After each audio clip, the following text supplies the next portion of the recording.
සති සංයුත්තේ දැක්වෙන ගාථා රත්නයක් මාතෘකා කරන්නට යෙදුනි. ඉතින් අපි භාවනා වැඩසටහන අද දවසේදී මාසේ පළවෙනි ඉරිදා දිනේ අපි තෝරාගෙන තිබෙනවා. ඉතින් භාවනාවේ පින්කම සඳහා අපි මාතෘකා කරන්නට යෙදුනේ ආනාපාන සති භාවනාව සම්බන්ධව දේශනා කරන්නට යෙදුණු ගාථාවක්. ආනාපාන සතියස්සේ පරිපූර්ණ සුභාසිතා. බුදු පියාණන් වහන්සේ විසින් දේශනා කරන්නට යෙදුණු ආනාපාන සති භාවනාව ඉතාම නිවැරදිව ප්‍රගුණ කරනවා නම්, නිවැරදිව වඩනවා නම් ඒ කියලා දෙපු පිළිවෙලක් තියෙනවා. අනුපුබ්බේන පරිචිතා යථා බුද්දේන දේශිතා. බුදු පියාණන් වහන්සේගේ දේශනාවට අනුව ආනාපාන සති භාවනාව විශේෂයෙන් පිළිවෙලකට උන්වහන්සේ දේශනා කරලා තියෙනවා. ඒ පිළිවෙලට අනුව භාවිතා කරනවා නම්, බහුලීකృత කරනවා නම් ඒ යෝගීන් වහන්සේගේ භාවනාව ඉතාම හොඳින් දියුණු කර ගැනීමේ අවස්ථාව සැලසෙනවා. හරියට වලාකුළේ මිදුණු චන්ද්‍ර මණ්ඩලයේ බබලන ආකාරයට මේ ආනාපාන සති භාවනාව වඩලා ඒ සමාධි ධ්‍යාන දියුණු කරගත් යෝගීන් වහන්සේ මේ කෙලෙසුන්ගේ මිදලා බබලනවා කියන එක තමයි බුදු පියාණන් වහන්සේ දේශනා කරන්න යෙදුනේ. එතකොට ආනාපාන සති භාවනාව කියලා කියන්නේ ඉතාම විශේෂිත භාවනාවක්. අපි ගිය වාරයේදී මේ ආනාපාන සති භාවනාව මූලික පියවර අපි ආරම්භ කරන්න යෙදුණා. අපි භාවනාව කියලා දෙන්නට යෙදුණා. නමුත් අපි මුලින් ඉඳලම නැවතත් ඒ කරුණු කාරණා ගැන සිහිපත් කිරීමක් කරගනිමු. එතකොට අපි සියලු දෙනාම දැන් හොඳින් දන්නවා මේ භාවනාව කියලා කියන්නේ මොකක්ද කියන එක. භාවනාවේදී වෙන්න ඕනේ කරුණු කීපයක් තියෙනවා. පළවෙනි එක අපේ සිත තැම්පත් වෙන්නට ඕනේ. අපේ මනස චංචල ස්වභාවයෙන් තියෙන වෙහෙස කරන මනස තැම්පත් වෙන්නට ඕනේ. ඒතර මේ මනසේ තැම්පත් වීම සමාධිය අවදි වෙන්නේ කුසලයේ මත. ඒතර කුසල් සිත දියුණු කිරීම තුළින් තමයි මනසේ ඒ සංවර බව, සැහැල්ලු බව ඇති වෙන්නේ. එතකොට මේ භාවනාව කියන එක අපි දවසක් දෙකක් වඩලා, මාසෙකට එක දවසක් වඩලා පුරු කරන එකක් නෙමෙයි. දැන් අද දවසේදී අපි මේ ඉගෙන ගන්න භාවනාව මුළු මාසික කාලය පුරාම සිද්ධ කරන්නට ඕනේ. ඒ තුළින් තමයි මේ භාවනාව දියුණු වෙන්නේ. එතකොට භාවනාව කියලා කියන්නේ දැන් අපි මේ පින්නත් පිරිස බොහොම හොඳින් අවබෝධ කරගෙන තියෙනවා. අපේ ජීවිතේ අපි කරන සෑම දෙයක්ම භාවනාවක් බවට පත් වෙන්න ඕනේ. එහෙම නේද? දැන් මේ විනාඩි 10ක් 15ක් පැය භාගයක් වාඩි වෙලා කරන භාවනාවට විතරක් අපේ මනස හුරු කරන්න හොඳ නැහැ. අපි කරන කටයුතු වල සෑම ක්‍රියාවකදීම භාවනාවක් වැඩෙන විදිහට සිද්ධ කරන්න ඕනේ. කොහොමද අපි එහෙම කරන්නේ? දැන් අපි ඉගෙනගෙන තියෙනවා නේද? උදෑසන අවදුණු වෙලාවෙ ඉඳලා නිින්ද දක්වාම කාලය භාවනාවෙන් ගත කරන ආකාරය.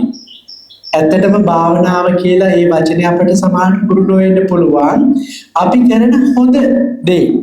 යම හොඳ දෙයක් කරනවා නම් ඒ හොඳ දේට තමයි අපි කුසලය කියලා කියන්නේ. භාවේති කුසල ධම්මේ වඩේති භාවනා. මෙන්න මේ හොඳ හිත, කුසල සිත දියුණු කිරීම තමයි භාවනාව කියලා කියන්නේ.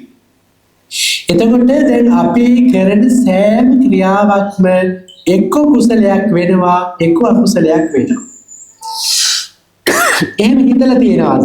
අපි උදෑසන අවදි වෙලා ඉඳලා නිින්දට යනකම්ම අපි කරන සෑම ක්‍රියාවකම එක්ක කුසල ප්‍රතිඵලයක් තියෙනවා, එක්ක අකුසල ප්‍රතිඵලයක් තියෙනවා. එතකොට මේ භාවනාව වඩන්න කියලා කියන්නේ භාවනාව දියුණු කරන්නේ නැති කෙනාගේ මනසේ වැඩිපුරම වැඩෙන්නේ මොනවද? අකුසලයේ. එතකොට මේ අකුසලයේ කියන එකේ තේරුම මොකද්ද? එහෙම අකුසල සිතක් ඇති වුණොත් ඒකේ විපාකය අනිෂ්ට විපාක, අප්‍රසන්න අප්‍රිය ජනක විපාක ලැබෙනවා නම් ඒකට තමයි අකුසලයේ කියලා කියන්නේ.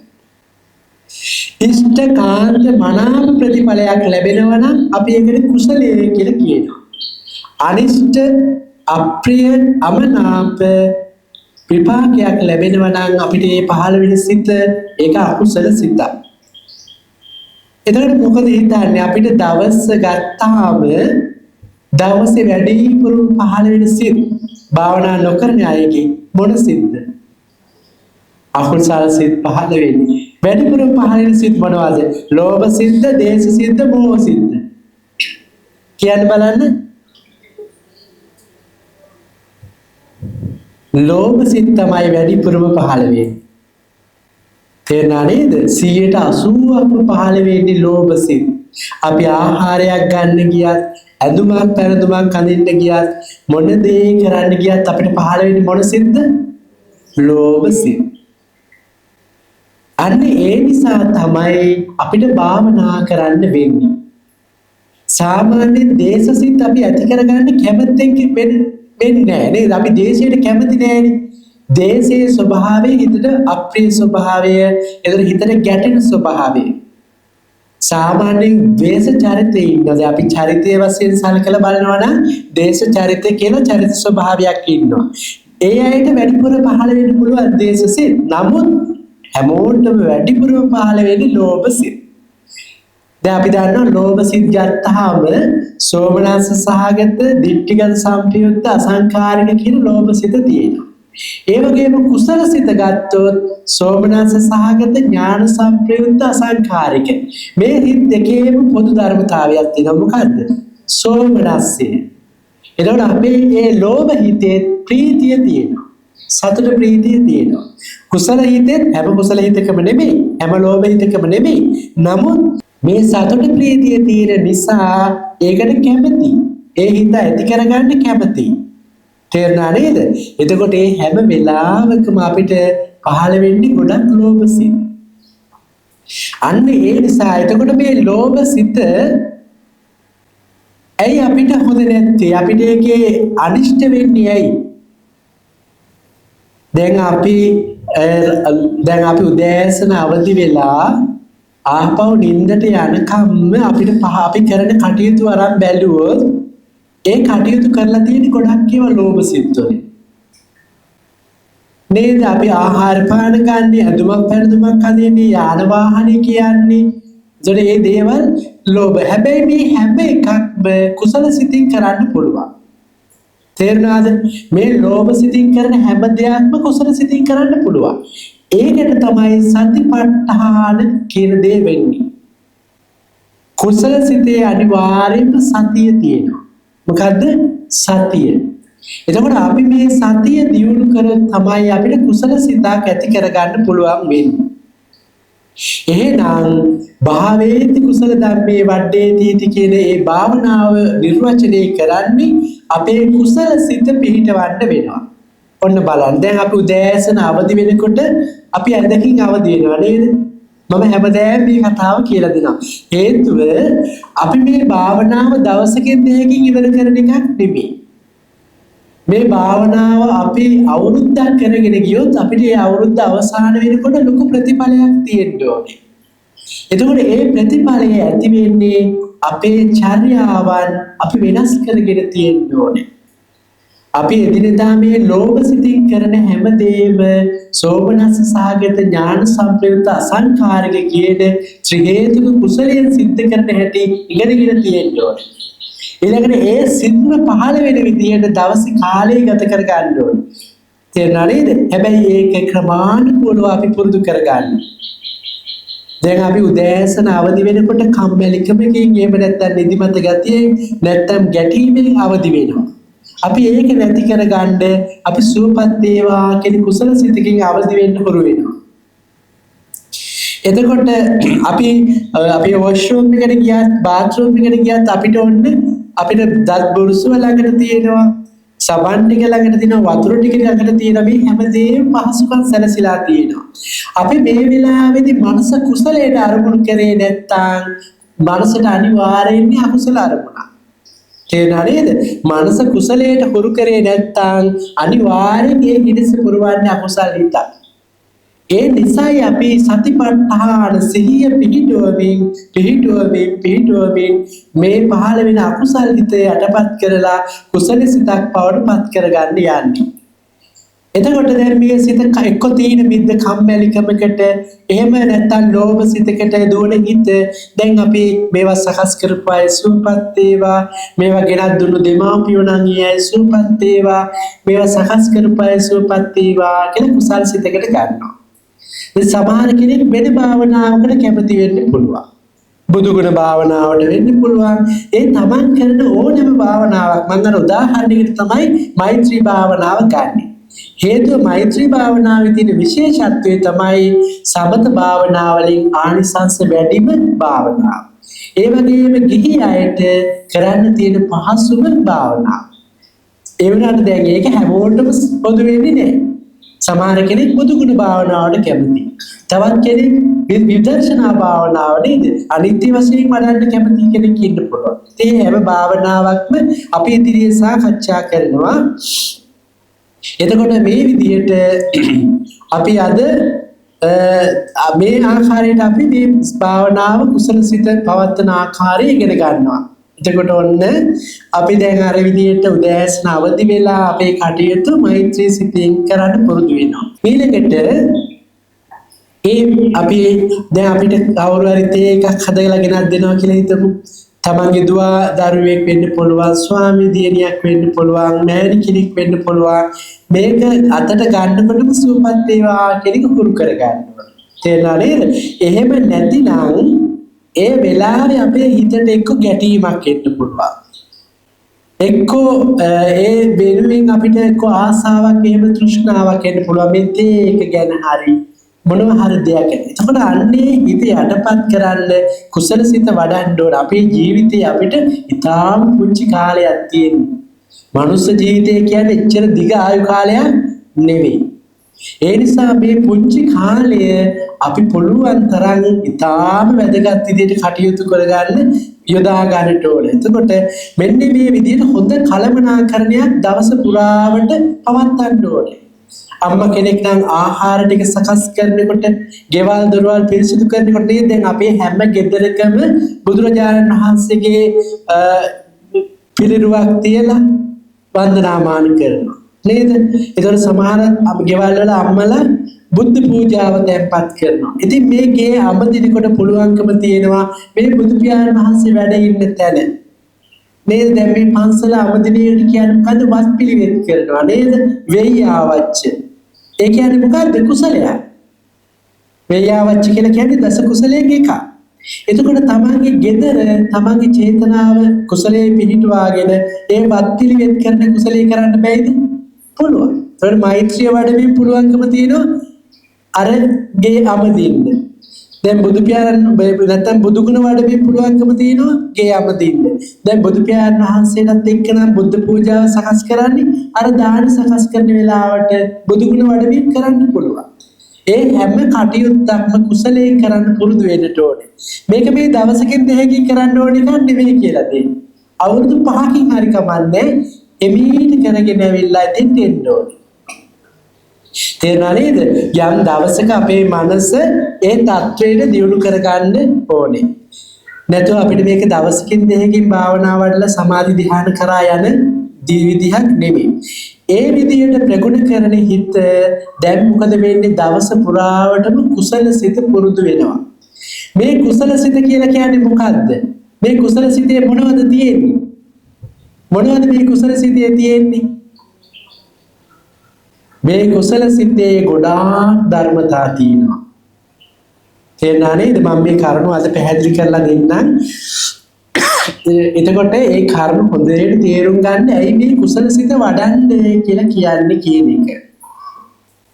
මේ කුසල සිතේ ඉන්නවා 34 දෙනෙක්. කී දෙනෙක් ඉන්නවද? 34 දෙනෙක් ඉන්නවා. දැන් අපේ කය හැදිලා තියෙන්නේ නම් ඇස් වලින්, කන් වලින්, කෙස් වලින් නේද? කොටස් 32කින් හැදිලා තියෙනවා කය. තේරුණා නේද? අපේ කුසල සිත කියන එක්කෙනා 34 දෙනෙක්ගෙන් හැදිලා ඉන්නවා. ඒ ගාන වෙනස් වෙන්න පුළුවන්. සෝමනස්ස සහගත ඥාන සම්ප්‍රයුක්ත අසංකාරික කියන කුසල හිතේ 34 දෙනෙක් ඉන්නවා. දැන් මේක මතක තියාගන්න යන්න එපා. මතක තියන අය ගැටලුවක් නෑ. මතක නැති අය මේ ගැන මුකුත් හිතන්න එපා. මම මේ ඇතුළත සිද්ධ වෙන ක්‍රියාදාමය ගැන පැහැදිලි කරලා දෙන්නේ. එතකොට මේ 34 දෙනා ගැන බලමුකෝ. ඒ අය තමයි මේ සිත ප්‍රදාන කරගත්තු පස්ස, වේදනා, සංඥා, චේතනා, ඒකාග්‍රතා, ජීවිතේන්ද්‍රිය, මානසිකාර, විතක්ක, විචාර, අදිමොක්ඛ, විරිය, ප්‍රීති, ඡන්ද, සද්ධා, සති, හිරි, ඔතම්, අලෝභ, අදෝස, චත්‍රමඤ්ඤත්තතා, කාය පස්සද්ධි, චිත්ත පස්සද්ධි, කාය ලහුතා, චිත්ත ලහුතා, කාය මුදුතා, චිත්ත මුදුතා, කාය කම්මඤ්ඤතා, චිත්ත කම්මඤ්ඤතා, කාය උජ්ජුකතා, චිත්ත උජ්ජුකතා, කාය පාගුඤ්ඤතා, චිත්ත පාගුඤ්ඤතා, පඤ්ඤා. එතකොට මෙන්න මේ ධර්මතා ගොඩාක් තමයි අපි මේ කුසල් සිත කියලා කියන්නේ. ඒ සිත ඇතුලේ ඉන්න කට්ටිය තේරුණා නේද? ඒ එක එක්කිනා ඒ සිතේ එක එක කටයුත්ත කරනවා. දැන් අපි සිතේ දිනවල ඇහුණද සද්ධා කියලා එකක්? සද්ධා කියලා එකක් ඇහුණා නේද? එයා ඒ සද්ධාවෙන් කරන කටයුත්ත කරනවා. දැන් අපි ගත්තොත් කිරි එකක්. කිරි එකේ මොනවද තියෙන්නේ? සීනි තියෙනවා. කිරි පිටි තියෙනවා. වතුර තියෙනවා. නේද? තේ තියෙනවා. දැන් මේකේ වතුර වලින් කරන කටයුත්තක් තියෙනවා. සීනි වලින් කරන කටයුත්තක් තියෙනවා. කිරි පිටි වලින් කරන කටයුත්තක් තියෙනවා. ඒ එක එක්කෙනාගේ එක එක කටයුතු තියෙනවා නේද? මේ ඔක්කොම එකට ගත්තාම කියනවා මේකට මොකද්ද? කිරි එක කියලා. ඒ වගේ අපේ සිත දැන් අපි මේ මල් පූජා කරන හිත නැත්තම් මේ බණ අහනකොට පහළ වෙන හිත කොච්චර වේගෙන් ඇතිලා නැතිනවද? තත්පරයෙන් කෝටි ලක්ෂ වාරයක් වේගෙන් ඇතිලා නැති වෙන හිත ඒ හිත ඇති වෙලා නැති වෙන ඒ හිතේ ධර්මතා 34ක් ඉන්නවා. ඒ 34ක් ඉඳලා එකතු ඇතිලා තමයි නැති වෙන්නේ. ඒ එක එක්කෙනා කරන කටයුතු තියෙනවා. තේරුණා නේද? එතකොට මේ 34 දෙනාට තමයි අපි මේ කුසල සිත කියලා කියන්නේ. නැත්නම් මේ බණ අහන හිත කියලා කියන්නේ. බණ කියන හිත කියලා කියන්නේ. මල් පූජා කරන හිත දැන් අපි මල් පූජා කරා නම් විනාඩි 5ක් සිත කොච්චර පහළ වෙනවද? කෝටි ප්‍රකෝටි ගණන් පහළ වෙනවා නේද? ඒ පහළ වෙන හැම හිතකම මේ ධර්මතා 34 තියෙනවා. එතකොට ඒ 34 දැන් එතකොට හිතන්නකෝ උදෑසන අවදි වෙලා සූපත් වේවා කියලා අවදි වෙලා මූණ සෝදනකොට අර තේක වළඳනකොට ඇඳුම් පැළඳුම් අඳිනකොට පහළ වෙන මේ හැම හිතකම මේ ධර්මතා ටික ඉන්නවා නේද? මේ ධර්මතා ඇතුලේ කට්ටිය තමයි කවුද? අපි ආර්ය අෂ්ටාංග මාර්ගය කියන 8 දෙනෙක් කියනවා නේද? ඒ 8 දෙනා ඉන්නේ මේ 34 දෙනා ඇතුලේ. තේරෙනවද? සම්මා සතිය කියලා කියන්නේ සති චෛතසිකේ. සම්මා වායාම කියන්නේ වායාම චෛතසිකේ. සම්මා දිට්ඨිය කියලා කියන්නේ ප්‍රඥා චෛතසිකේ. සම්මා සංකප්ප කියලා කියන්නේ විතක්ක චෛතසිකේ. සම්මා වාචා කියලා කියන්නේ වාචා විරුද්ධ චෛතසිකේ. සම්මා කම්මන්ත කියන්නේ කම්මන්ත විරුද්ධ චෛතසිකේ. සම්මා ආජීව විරුද්ධ චෛතසිකේ. එතකොට මේ අපේ කුසල සිතක් ඇතුලේ මේ ධර්මතා ටික ඉන්නවා. ඒතර ආර්ය අෂ්ටාංග මාර්ගය දියුණු කරනවා කියලා කරන් තියෙන්නේ මොකද්ද? අපේ සිත කුසලයේ පිහිටවන එක. ඒ කුසලයේ වඩනවා කියලා කියන්නේ ඒ කුසලයේ ඇතුලේ 34 දෙනෙක් ඉන්නවා.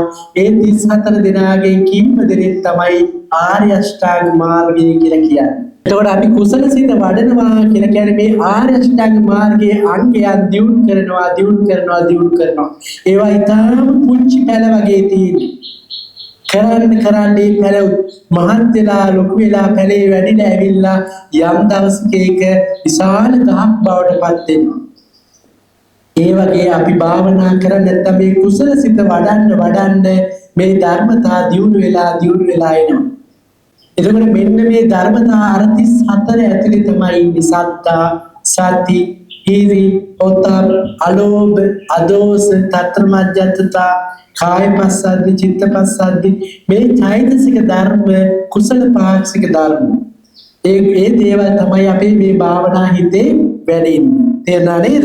ඒකයි අපි කියලා දෙන්නේ පුළුවන් තරම් අපි මේ දවස පුරාවට කුසල සිත පුහුණු කරන එක අපේ මාර්ගයේ දියුණු වීම බවට පත් වෙනවා. ආර්ය අෂ්ටාංග මාර්ගයේ වැඩෙන්න ගන්නවා. එහෙම වැඩිලා අපේ මනස සමාධිගත වෙනවා. ඒ සමාධිගත වෙන සිතෙන් හොඳට විදර්ශනාව අවදි කරගෙන අපිට නිර්වාණය සාක්ෂාත් කරගන්න ලැබෙනවා. ඒ නිසා ඒකට අනුකූල ප්‍රතිපදාවක් තියෙනවා. පිළිවෙලට කරගෙන යන්න ඕනේ පිළිවෙලක් තියෙනවා. ඒකයි අර හැමදේම කියලා දෙන්නේ අපි උදෑසන අවදි වෙලා නිින්දට යනකම් මේ පිළිවෙල නිවැරදිවම කරගෙන යන්න ඕනේ. හැබැයි මේක මුල් දවස් දෙකේ අපිට 100% සම්පූර්ණ කරන්න පුළුවන් දවසකින් බෑ. දැන් පොඩි කාලේ අපි අකුරු ලියන්න ඉගෙන ගත්ත දවසකින් ලියන්න ඉගෙන ගත්ත ළමයි ඉන්නවද? නෑ. පළවෙනි දවසේම අයන්න ලියපු ළමයි ඉන්නවද? අපි කවුරුවත් අතර නෑ. නේද? ඉස්සෙල්ලාම රවුම් ඇඳලා බෝල ඇඳලා ඉස්සෙල්ලාම කටු ගාලා පුරුදු වුණ එක අද අපි අයන්න ලියනවා නේද? එතකොට අපි අද රවුම් ඇඳගෙන ඉන්නවද අයන්න ලියන්නේ නැද්ද? නෑ. අපි ප්‍රගුණ කරලා ඉන්නවා. ඒ වගේ භාවනාව මුලින් ඉඳලා අපි කරගෙන යනකොට අපිට අවුරුද්දක් දෙකක් වෙනකොට හැම කෙනාගේම සමාධිය හැදිලා තියෙන්න ඕනේ. හොඳ සමාධියක් තියෙන්න ඕනේ. දවස පුරාවට හොඳ කුසල හිතක ඉන්න පුළුවන්කම තියෙන්න ඕනේ. මේ භාවනාව වැඩෙන්න කුසල විතක්ක ਵਿਚාර කියලා දෙකක් වැඩෙනවා. ඒ දෙක මුළු දවස පුරාවටම හරියට නිකන් සිනිඳු තෙල් ධාරාවක් වාගේ කුසල හිත පවතින්න පටන් ගන්නවා. ඉතින් ඒ නිසා මේ විදිහට අපි ප්‍රගුණ කරන්න පටන් ගන්න භාවනාව අපිට කාලයක් යනකොට නිවැරදි ප්‍රතිඵලයක් අනිවාර්යයෙන්ම ලැබෙනවා. ඒ නිසා භාවනාව ගැන කිසිම සැකයක් හිතන්න එපා.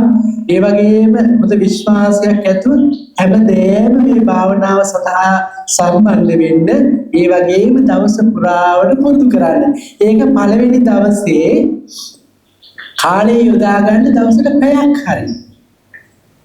පැයක් වාඩි වෙලා ඉන්න නෙමෙයි. පැයක් මම කරන හැම කටයුත්තක්ම කුසලයෙන් කරනවා කියන්නේ. මාතුකාම සංයුත්තේ තියෙනවා සූත්‍රයක්. ඒ සූත්‍රයේ මේ ඉස්සර වැඩ කරපු වනිතාවන් දවස කාලය බෙදාගෙන ඉන්නවා. උදෑසන කාලය හිතේ කෙලෙස්යන්ගෙන් එක්ක දේශයෙන් ද්වේෂයෙන් නැතුව දේශසිත පහළ වෙන්නේ නැතුව දවස ගෙවන්න උදේ කාලය යොදා ගන්නවා. දවල් කාලයේ රාගය නැතුව ගත කරන්න යොදා ගන්නවා. සවස් කාලයේ මෝහය දුරු කරගන්න කාලය යොදා ගන්නවා. මේ සූත්‍රයේ දැක්වෙනවා ඒ කාල තුන යොදා ගන්නවා කෙලෙසුන්ගෙන් අඩු කර. ඒ කියන්නේ මේ වෙලාවේදී මම මේ රාග හිතක් ඇති වෙන්න දෙන්නේ නැහැ කියලා අදිෂ්ඨානයෙන් කටයුතු කරනවා. ඊළඟට දේශ හිතක් ඇති වෙන්න දෙන්නේ නැහැ කියලා අදිෂ්ඨානයෙන් කටයුතු කරනවා. ඒ වගේ අපිට පුළුවන්කම තියෙනවා මම උදෑසන අවදි වෙලා පැය දෙකක් කුරු කරනවා. මම මෛත්‍රී අරමුණෙන්ම ගත කරනවා. මම මුදුගුණ අරමුණෙන්ම කටයුතු කරනවා. එහෙම නැත්නම් කෑම වේග සකස් කරන වෙලාවේදී මම මේ කටයුත්ත භාවනා අරමුණින් කරනවා. ඒ වගේ ක්‍රමානුකූලව හුරු කරගන්න යම් කාලයක් යනකොට Tamante ඒකේ ප්‍රතිඵලය දැනෙනවා. එතකොට මේ භාවනාවේ ප්‍රතිඵල දැනෙන්නේ අපිට ඊළඟ ආත්මෙද?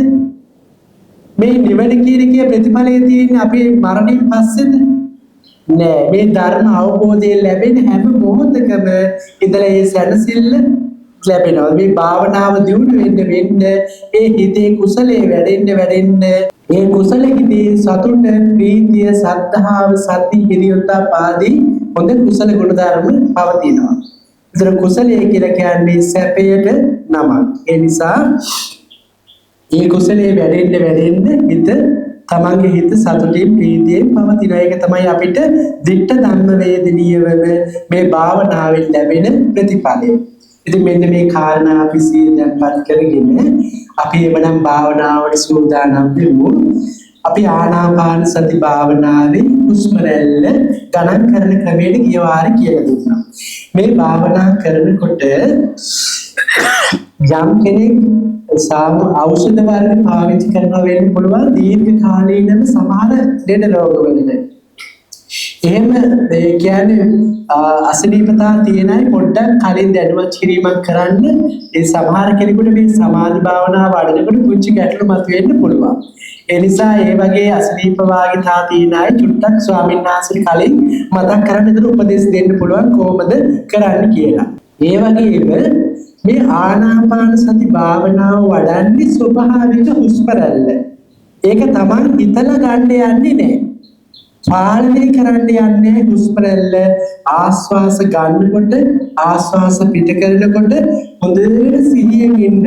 හැබැයි හුස්ම ගන්නකොට හිතලා ගන්න යන්නේ. ආයාසයෙන් කරන්න යන්නේ. ස්වභාවිකවම දැනෙන හුස්ම රැල්ලට හිත තැම්පත් තියාගෙන ඒ හුස්ම රැල්ල අරමුණු කරලා තමයි භාවනා කරන්න ඕනේ. තේරුණා නේද? ඒ නිසා අපි අද දවසේදී ආනාපාන සති භාවනාවේ මූලික පියවර පුරුදු කරමු. සෝ සතෝ අස්ස සති සතෝ පස්ස සති. සිහියෙන් යුතුව ආශ්වාස හුස්ම රැල්ල ආශ්වාස කරනකොට ආශ්වාස එකයි, හුස්ම රැල්ල පිට කරනකොට ප්‍රාශ්වාස එකයි, ආශ්වාස දෙකයි, ප්‍රාශ්වාස දෙකයි ආදී වශයෙන් එකේ ඉඳලා 8 දක්වා හොඳට හුස්ම රැල්ල ගණන් කරන ක්‍රමයට අපි බලමු.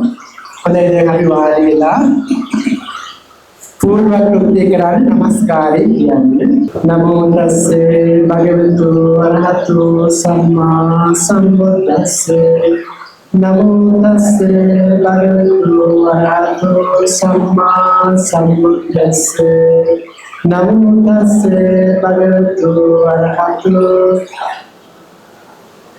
මම කිව්වට පස්සේ කියන්නේ ස්වාමී භාග්‍යවතුන් වහන්සේ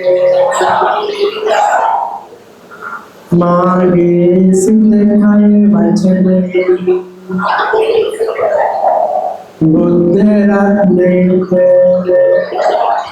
යම් පමාවරදක් සිදු වී ඇතොත් මට සමාව ලැබේවා. මාගේ ජීවිතයද බුද්ධ රත්නයට පූජා කරමි, පූජා වේවා. ශ්‍රී සද්ධර්ම රත්නයට මාගේ සිත කය වචනයෙන් යම් පමාවරදක් සිදු වී ඇතොත් මට සමාව ලැබේවා. මාගේ ජීවිතයද පූජා කරමි, පූජා වේවා. आर्य संघ रत्नयत मागे सिद्ध काय वचन यम पमावरदක් සිදු වී ඇතොත් මට සමාව ලැබේවා. නාගේ ජීවිතයද සංඝ රත්නයට පූජා කරමි, පූජා වේවා. කල්යාණ මිත්‍රයන් වහන්සේලාට මාගේ සිත කය වචනයෙන් යම් පමාවරදක් සිදු වී ඇතොත් මට සමාව ලැබේවා. මාගේ ජීවිතයද පූජා කරමි, පූජා වේවා.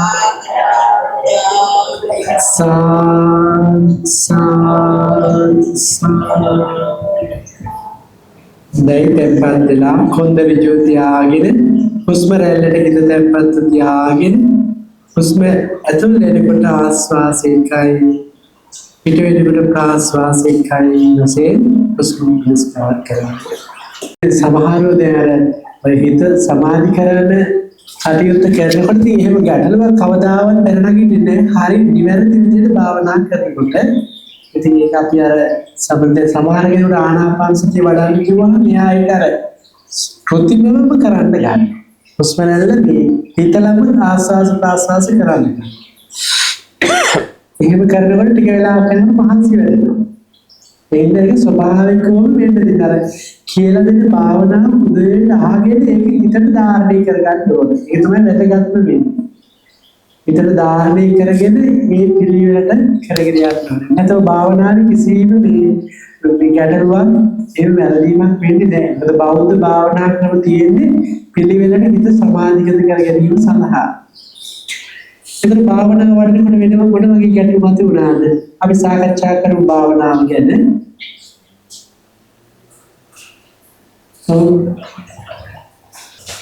හිත එක්තෙන් කරගන්න පහසුද? හිත විසිරෙන ගතිය වැඩිද කොහොමද?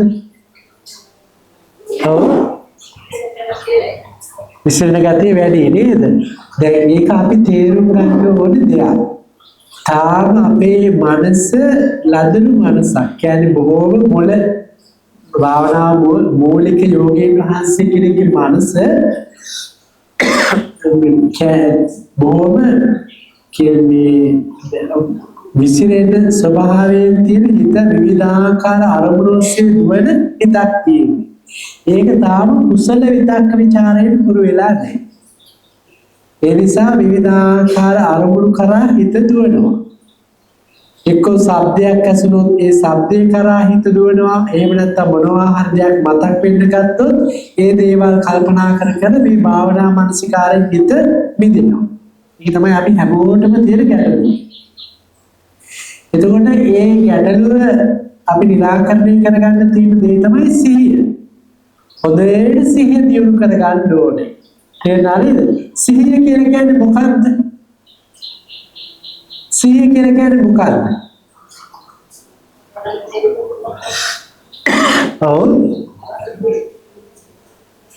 ඔව් ප්‍රධාන දේ තමයි අවධානය. සිහිය තියෙන ප්‍රධානම දේ තමයි අපි කරන කටයුත්ත, ඒ කියන්නේ වර්තමාන මොහොත තුල සිත පවත්වන. අපේ හිත කැමැතිම අතීත අරමුණු කරා යන්න. එහෙම නැත්නම් වර්තමානයේදී අනාගතයේ දේවල් සිහි කර ඉන්න. මේ මොහොතේ අපි කරන කටයුත්තේ සිත පවත්තන ගතිය ගොඩාක් අඩුයි. අපි මේ මොහොතේ කොච්චර කටයුතු කරත් අපේ මනස ඒ මොහොතේ පවතින්නේ නැහැ. ඒ කරන කටයුත්තේ සිහිය පවතින්නේ. ඒ නිසා මේ දැන් අපි ඒක පුරු කරන්නේ කොහොමද? ක්‍රමානුකූලව අපි පුරු කරන හැටි.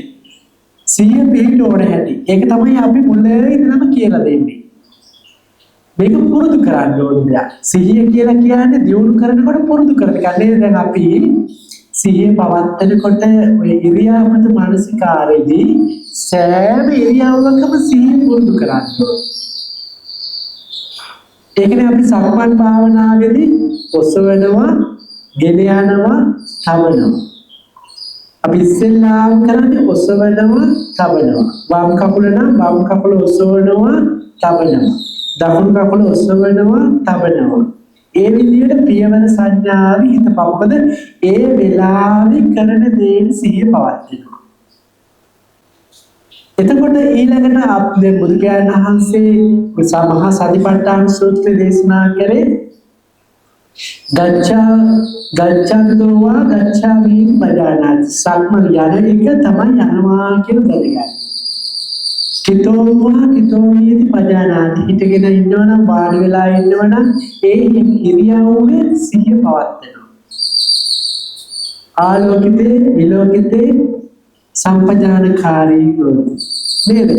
අපි කරන සෑම ක්‍රියාවකම සිහිය පවත්වන්න පුරුදු කරනවා. දැන් මේ සිහිය පවත්වන්න පුරුදු කරන එක ක්‍රමානුකූලව අපි පුරුදු කරන්න ඕන දෙයක්.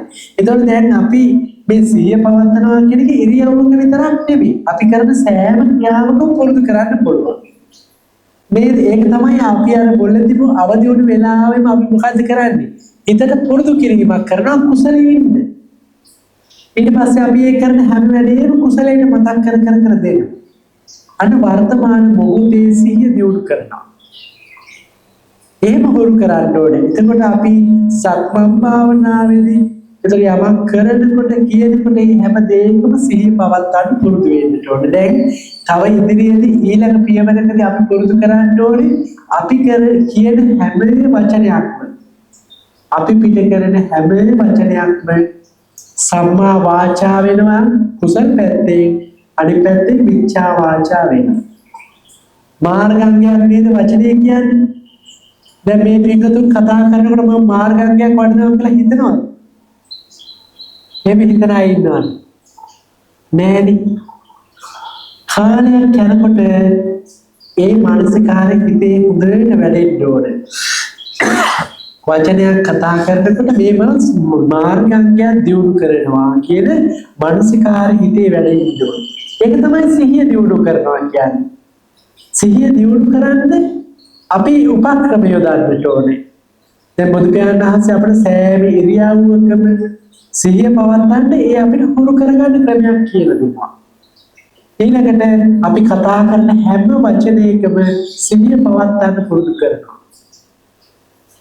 හැබැයි ඒක පළවෙනි දවසේ දෙවෙනි දවසේ අපිට කරන්න බෑ. අපි කතා කරනවා අපිට තරහ ගියොත් අපි තරහෙන් කතා කරනවා. තෘෂ්ණා මාන දිට්ඨියෙන් කතා කරනවා. එතකොට අපි දැනගන්න ඕනේ ඉස්සෙල්ලාම දේ මම මේ කතා කරන දේ වැරදි. මට තරහ ගිහිල්ලා. ඒක විතරයි දැනගන්න. අරක පාලනය කරන්න යන්නේ නේ. අපිට කාලයක් යනකොට හුරු වෙනවා දැන් අපි එහෙම වචනේ අපි දැන් කතා කරන වචනේ මුසාවාදා වෙන්න පුළුවන්, විසුනා වාචා වෙන්න පුළුවන්, පරුස වචනයක් වෙන්න පුළුවන්. එහෙනම් ඉස්සෙල්ලාම අපි දැනගන්නවා මේක වැරදි කියලා. පාලනය කරගන්න බෑ සමහර වෙලාවට. එහෙම කාලය දැනගන්න පුරුදු වුණාම ඔන්න අපිට තරහ ගිහිල්ලා හරි අපි වචනයක් පිට කරන්න හදනකොට ඒ වචනේ පිට නොකර ඉන්න ශක්තියක් ගොඩ නැගෙනවා. ඒක තමයි සතියෙන් කරන දේ. අපි වැරදි දෙයක් කරනකොටම ඒ වැරදි දේ වළක්වන ශක්තියක් ගොඩ නැගෙනවා. දැන් අපි අර මෛත්‍රිය හුරු කරන්න අපේ කුසලයේ වැඩෙන්න අපේ වචන කිව්වත් අපේ ක්‍රියාව කිව්වත් වැරදි දෙයක් නොවෙන්න හිත ශක්තිමත් වෙනවා. ඒක දවසකින් දෙකකින් වෙන දෙයක් නෙවෙයි. කාලය ඕනේ අපිට මේ භාවනාවට ගොඩාක් කාලය ඕනේ. හරියට පුංචි පැලයක් හැදෙනවා. දැන් හිතලා බලන්න හොඳ වටිනා කියන ගසක් පැලයක් හදාගන්න කොච්චර අමාරුද නේද? වටින්නේ නැති වල් පැලයක් ඉක්මනට හැදෙනව නේද? එයා ඉක්මනට හැදිලා එනවා. මඤ්ඤොක්ක පැලයක් ඒ වගේ පැලයක් හරි ඉක්මනට හැදිලා එනවා. අරටුවක් තියෙනවනේ. නාම පැලයක්, කඩුවර පැලයක් හිටවල බලන්න. අවුරුදු ගානක් ගියත් එයා හෙලවෙලාවක් නෑ වගේ පේනවා. හැදිලා නේවත්. ඒ වුණාට එයා හැදිලා. ඒ වගේ අපේ මේ කුසල් දහම් ගුණා ශක්තිමත් කරගන්න අපි ලොකු කාලයක් ගත කරන්න ඕනේ. දැන් අපි නැත්නම් ගොඩාක් තැන්වල දැකලා තියෙනවා මේ සතියක් භාවනා කරලා සති දෙකක් භාවනා කරලා දැන් මාර්ගඵල ලැබිලා කියලා කියනවා.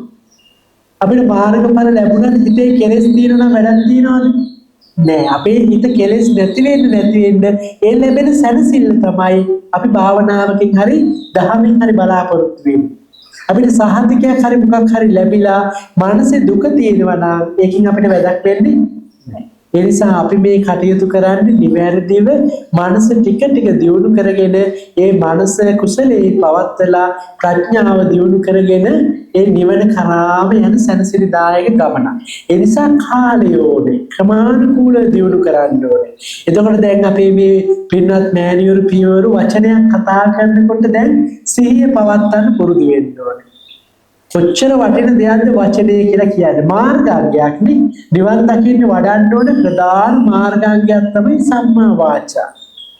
ඒ නිසා අපි වචනය හුරු වෙනකොටම එතකොට දැන් අපි මෛත්‍රිය හුරු කරපු කෙනෙකුට බොරුවක් කියන්න පුළුවන්. යාන බොරුවක් කියන්නේ නැහැ. ඇයි මේ සියලු සත්‍යෝ සූපත් වේවා කියන මෛත්‍රී හිතක් වඩන කෙනා බොරුවක් කියන්නේ නැහැ. පරුස වචන කියනවා නැහැ. කේලම් කියනවා. මේ බලන්න එක දහමක් දියුණු කිරීම තුළින් ගොඩාක් දේවල් මනසේ වඩන්න පුළුවන්. ඒක තමයි බුදු පියාණන් වහන්සේ මේ මෛත්‍රී, මෙත්තා, කරුණා, මුදිතා, උපේක්ඛා කියන භාවනා මොන භාවනාද ඒවට කියන්නේ? බ්‍රහ්ම විහාර මේ සතර බ්‍රහ්ම විහාර වශයෙන් දේශනා කරලා තියෙන ගොඩාක් වැදගත් නිසා මෛත්‍රී භාවනාව අයිති වෙන්නේ ආරෂ්ඨාංග මාර්ගයේ කොයි කොටසද කියන්න බලන්න සීලද සමාධිද ප්‍රඥාද මෛත්‍රී භාවනාව සීල සමාධි කියන අදහසෙන් සමාධි ප්‍රඥා කියන අදහසෙන් දෙන්න දැන් අපි විග්‍රහ කරගමුකෝ අපි දන්නවා සම්මා දිට්ඨි සම්මා සංකප්ප මේ දෙකයි ප්‍රඥාවට නේද ඔව් සම්මා දිට්ඨිය කියලා කියන්නේ චතුරාර්ය සත්‍ය ගැන දැන ගැනීම එතකොට සම්මා සංකප්ප කියන්නේ අව්‍යාපාද සංකප්ප, අවිහිංසා සංකප්ප, නෙක්ඛම්ම සංකප්ප. එතකොට අව්‍යාපාද සංකප්ප, අවිහිංසා සංකප්ප කියන දෙකෙන් කියවෙන්නේ මොකක්ද? මෛත්‍රිය. ත්‍රේ දෙක අයිතින්නේ මොනවද? ප්‍රඥාවට. නේද? සම්මා දිට්ඨි, සම්මා සංකප්ප දෙක අයිති වෙන්නේ ප්‍රඥාවට. වාචා කම්මන්තා ජීව සීලය.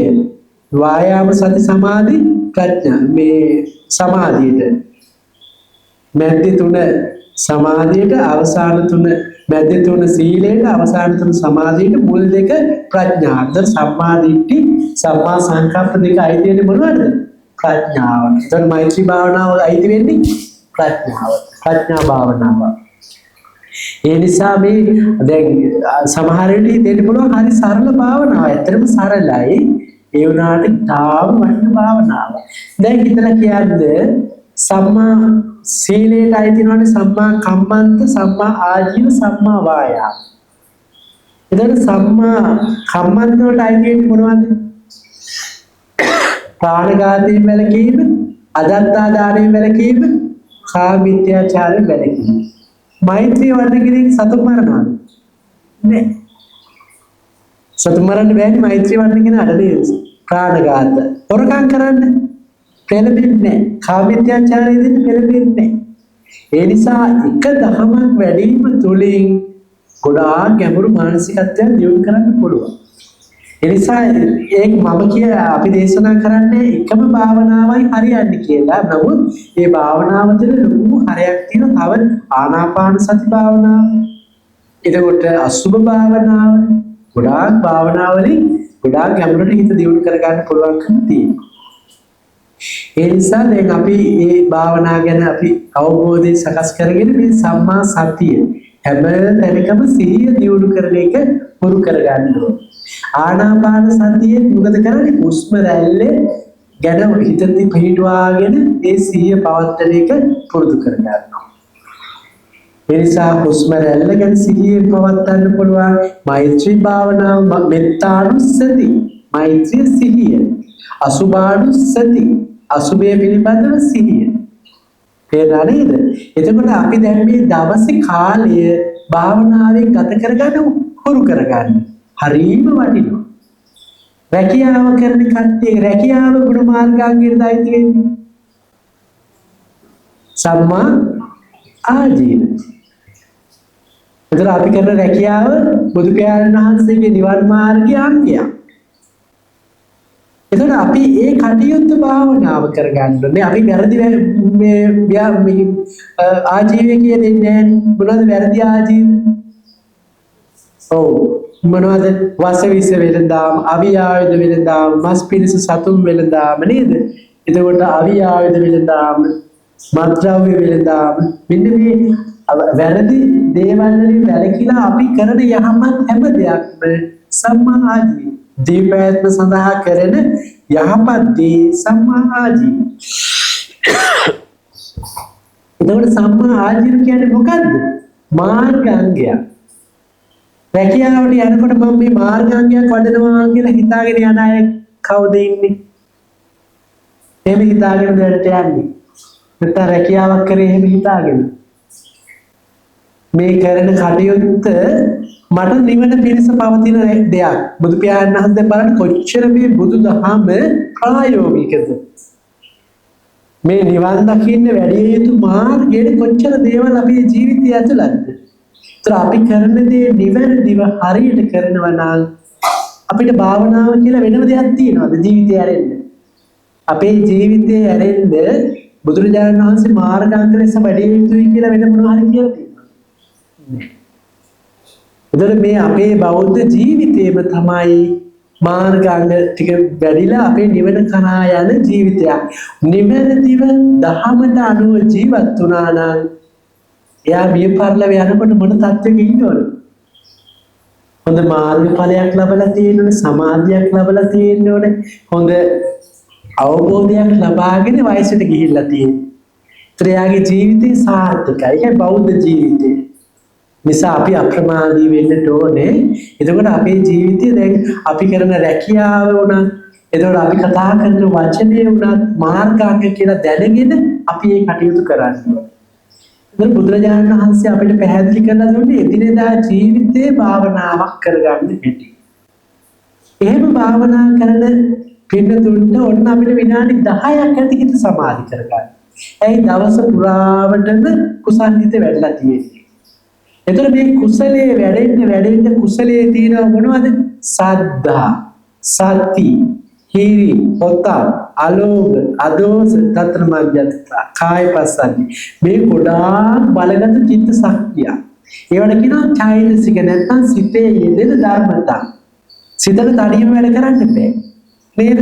කෙලියක වතුරට විතරක් කිරි හදන්න පුළුවන්. බෑ. අර කට්ටියම එකතු වුණාම තමයි අපි ඒකට කිරි කියලා කියන්නේ. ඒ වගේ මේ කට්ටියම ධර්මතාවයෙන් එකතු වෙලා තමයි අපිට සතුට ප්‍රීතිය තියෙන කුසල් සිත නැත්නම් අපිට තරහ යන එක. එන තරහයි හැදෙන්නේ කට්ටියකින්. ඒතර මේ දේවල් ඇතුලේ ගොඩාක් ධර්මතා දියුණු වෙනවා. මේ ධර්මතා වැඩෙන්න මේ මනස අර අපි කුසලයේ කියලා කියන්නේ ඉෂ්ඨකාන්ත මනාප ධර්මතා ටිකක් මනසේ වැඩෙනවා. ඒ නිසා අපි මේක ක්‍රමානුකූලව දියුණු කරගෙන අපේ මනස සමාධිමත් කරගෙන ඒ සමාධිය තුළින් ප්‍රඥාව දියුණු කරගන්න ඕනේ. තේරුණා නේද? ඒතකොට මේ සමාධිය දියුණු කරගන්න පිළිවෙල අපි ඉස්සෙල්ලාම හිතට යොදා ගන්න ඕනේ. ඊළඟට ඇයි අපිට මේ සමාධිය ඕන වෙන්නේ? මොකටද අපිට සමාධිය ඕන වෙන්නේ? සමාධිය මොකටද? සීලේ ඕනේ සමාධිය හදාගන්න. සමාධිය ඕනේ මොකටද? ප්‍රඥාව දියුණු කරගන්න. අපේ මනස තුළ ලොකු අපිට ඒක දියුණු කරන්න. මේ මනස කියන එක ඇත්තටම අපේ අතක් වගේ. අතේ ශක්තිය අපිට දියුණු කරන්න, ශක්තිය හදන්න පුළුවන් නේද? අපේ මේ කය ශක්තිවන්ත කරන්න පුළුවන් නේද? ව්‍යායාම කරලා හොඳ ආහාර පාන අරගෙන මේ කය ශක්තිමත් කරන්න පුළුවන් නේද? කර්ම කෙනෙකුට හරි හැම ඕනෙම කෙනෙකුට. ඒ වගේ මනසට නිවැරදි දේවල් ඉදින් පුහුණු කරලා නිවැරදිව සකස් කරොත් ශක්තිවන්ත වෙන්න පුළුවන්. ඉතාම ප්‍රබල ශක්තියක් තියෙනවා. දැන් මේ කයේ මනස අයින් වුණොත් කයට මොන වගේ ශක්තියක්ද තියෙන්නේ? නැගිටින්නවත් පුළුවන්ද? හෙලවෙන්නවත් පුළුවන්ද? බැරි. මේ විඥාන ශක්තිය කයෙන් අයින් වුණොත් මේ කයට හෙලවෙන්නවත්. එතකොට මේ කය උස්සගෙන මේ කය පවත්වන්නේ කවුද? විඥාන ශක්තිය. සිත යාට ලොකු ශක්තියක් තියෙනවා. ඒතර මේ ශක්තිය දැන් විසිරීලා තියෙන්නේ. රාග, දේශ, මෝහ අකුසල් හිත් වලින් මේ හිතේ ශක්තිය විසිරීලා, සිතේ ශක්තිය ප්‍රබල නැහැ. තේරුණාද? දැන් වතුර ටිකක් අරගෙන බලන්න. දැන් වතුරක් ගහගෙන යන වතුර විසිරීලා තියෙනවට ශක්තියක් තියෙනවද? නෑ. මේ වතුර ටික එකට එකතු කරලා එක තැනකට ගත්තොත් කොච්චර ශක්තියක් මේ වතුර ටිකට තියෙනවද? නේද? අර ලේසර් වගේ හදන්න පුළුවන් නේද? මේ බොහොම ශක්තිය මේ වතුර එක කදම්බයකට ගත්තොත් ලොකු ශක්තියක් ගන්න පුළුවන්. ඒ වගේ අපේ චිත්ත ශක්තිය එකට එකතු කරොත් තා ප්‍රබල ශක්තියක් තියෙනවා. මේ ලෝකේ අනිත් හැම දෙයකටම වැඩි ප්‍රබල ශක්තියක් මේ හිතට තියෙනවා. ඒතකොට මේ හිතේ තියෙන චිත්ත ශක්තිය අපි යොදන්නේ කුමක් සඳහාද? මේ ලෝකේ අපි අවබෝධ කරගත යුතු ධර්මයක් තියෙනවා. තාම අපිට ප්‍රත්‍යක්ෂ නොවුණු ධර්මයක් තියෙනවා. අන්න ඒ ධර්මය අවබෝධ කරගන්න අපේ මේ සිතේ ඒකාග්‍ර ශක්තිය ඕන වෙනවා. අපිට මේ ලෝකේ යථාර්ථය අවබෝධ කරගන්න ඕනේ. නමුත් අපිට පේන්නේ ලෝකේ යථාර්ථය නෑ. අපිට පේන හැම දේ තුලින්ම අපේ මනස රැවටෙනවා. අපේ ඇහෙන් එන අරමුණු වලින්, කනෙන් එන අරමුණු වලින්, නාසයෙන්, දිවෙන්, ශරීරයෙන් එන අරමුණු වලින් අපි හැම වෙලේම රැවටෙනවා. ඒ නිසා අපි සකස් කරන ලෝකය දුක් ගොඩක්. අපිට ඒක තේරෙනවද? තේරෙන්නේ නැති හේතුව අපේ මනස පිරිසුදු නැහැ, මනස ප්‍රබල බව නැහැ. මනසට ඒ යථාර්ථය දකින්න පුළුවන්කමක් නැහැ. මේ ඇස අපිට නිවැරදි දෙයක් පෙන්වන්නේ. ඇසේ මුලාවක්. හරියට අර ගිනි බෝලයක් කරකවනකොට අපිට පේන්නේ මොකද්ද? ගිනි වලල්ල. හැබෑවටම ගිනි වලල්ලක් තියෙනවද? අන්න ඒ වගේ අපේ ඇස අපිව නිවැරදි සංඥාවක් අපිට දෙන්නේ නැහැ. ඇස නිරන්තරයෙන් අපිව රවට්ටනවා. අපි ඒක පිළිගන්න කැමතිත් නැහැ. නේද? දැන් අපි මේ ඇහැ පෙන්නනවා ලස්සන, මෙතන මේ ශාලාවක් පෙන්නනවා, ගොඩාක් පිරිස පෙන්නනවා, අර ලස්සන ගස් කොළන් පෙන්නනවා. නේද? මේ දේවල් වල අපේ සිත ඇලෙනවා, අපේ සිත ගැටෙනවා. මේ දේවල් එක්ක අපි ජීවත් වෙනවා. නමුත් මේ ඇත්තද? ඇත්ත නෙවෙයි. අපි ඒ දේ ඇත්තක් වශයෙන් අරගෙන අපි ජීවත් වෙනවා. ඊට පස්සේ දැන් මේ ශබ්දය කියලා බලන්න. ශබ්දය කියන්නේ මොකක්ද? දැන් මේ ස්වාමීන් වහන්සේ කතා කරන ශබ්දය ඇහෙනව නේද? ඇහෙන්නේ කොතනද? කන ඇතුලේ. කන ඇතුලේ ශබ්දය එන්නේ කොහොමද? මේ වාතය හරහා. වාතය හරහා ශබ්දය යන්නේ කොහොමද? දැන් මේ වාත අංශු හෙලවෙනවා නේද? දැන් මගේ මේ මම කතා කරනවා කියනකොට මේ හුලං ටික අර ඒ කම්පණය හෙලවෙලා ඒ හෙලවෙන ශක්තියක් තමයි මේ එළියට එන්නේ. මේ අපි අතර තියෙන වාතය හෙලවෙනවා. ඒ හෙලවෙන එක කන ඇතුලේ තියෙන ඒ කම්පණය හෙලවෙන්න ගන්නවා. නේද? එතකොට මේ සෙලවීමක් නේද තියෙන්නේ? ඒ සෙලවීම සත්‍යයක් කියලා තෝරන්නේ. ඒක ඇත්තද? දැන් ස්වාමීන් වහන්සේ කතා කරන එකෙන් නම් කුසල් සිත් පහළ වෙනවා. වෙන කෙනෙක් කවුරු හරි බයිනවා අහද්දි මොකද්ද වෙන්නේ? අකුසල් සිත් පහළ වෙනවා. ඒ පහළ වෙන්නේ අර ශබ්දේ මොකක් කියලා ගන්න නිසාද? මේ අහවලා කතා කරනවා කියන එක. මේ අහවලා බයිනවා කියන එක. නමුත් කන ඇතුලේ කවුරු හරි බයිනවද? මොකද්ද වෙන්නේ? සෙලවීමක් විතරයි. ඒ සෙලවීම ස්පර්ශය නිසා මේ මොකද්ද? ඒ ස්පර්ශය නිසා වේදනාවක් හටගන්නවා. සුඛ වේදනාවක් හරි, දුක්ඛ වේදනාවක් හරි, උපේක්ෂා වේදනාවක් හරි අර ස්පර්ශය නිසා ඇති වෙනවා. ස්පර්ශය කියන්නේ පඨවි එහෙම නැත්නම් සියුම් අංශු ගැටෙනවා. තේරුණා නේද? අපිට ඇසෙන නොපෙනුනාට මේ අපි අතර පඨවි ආපෝ තේජෝ වායෝ වර්ණ ගන්ධ රස ඕජා මේ සුද්ධාෂ්ටකෙ පිළිලා තියෙනවා. ඒ සුද්ධාෂ්ටකයේ සෙලවීමක් විතරයි වෙන්නේ. එතකොට ඒක සෙලවීමක් විතරක් කියලා දැනගත්තා නම්, ස්පර්ශයක් විතරක් කියලා දැනගත්තා නම් සුඛ දුක්ඛ වේ උපේක්ෂා කියන වේදනා පහළ වෙනවා. වේදනා සුඛ දුක්ඛ වශයෙන් ගන්නවද ඒ අරමුණ? ගන්නෑ. ඇයි එහෙම ගන්න නැතුව මේ අහවලා බයිනවා? මේ අහවල් ස්වාමීන් වහන්සේ බණ කියනවා කියලා ගන්නේ. අපිට අර සෙලවීම පේන්නේ. අපේ මේ සංඥාව අපි තෝරන්නේ. ඒක ඇත්තද? නමුත් අපි ඒක ඇත්ත කියලා හිතාගෙන ඉන්න රූපයත් ওই වගේම දෙයක්. අපිට මේ පේන රූප ඔය විදිහට තියෙනවා. වර්ණය කියලා අපි වර්ණයේ පේන්නේ. වර්ණය කියන්නේ මොකද්ද? වර්ණය කියන්නේ අර වගේම පඨවි ආපෝ තේජෝ වායෝ වර්ණ ගන්ධ රස ඕජා කියන සුද්ධාෂ්ටකය ඒ සුද්ධාෂ්ටකය ඇති වෙන නැති වෙන එකමයි තියෙන්නේ. ඒ අයගේ ස්වභාවය අනුව තමයි පාට හැදෙන්නේ.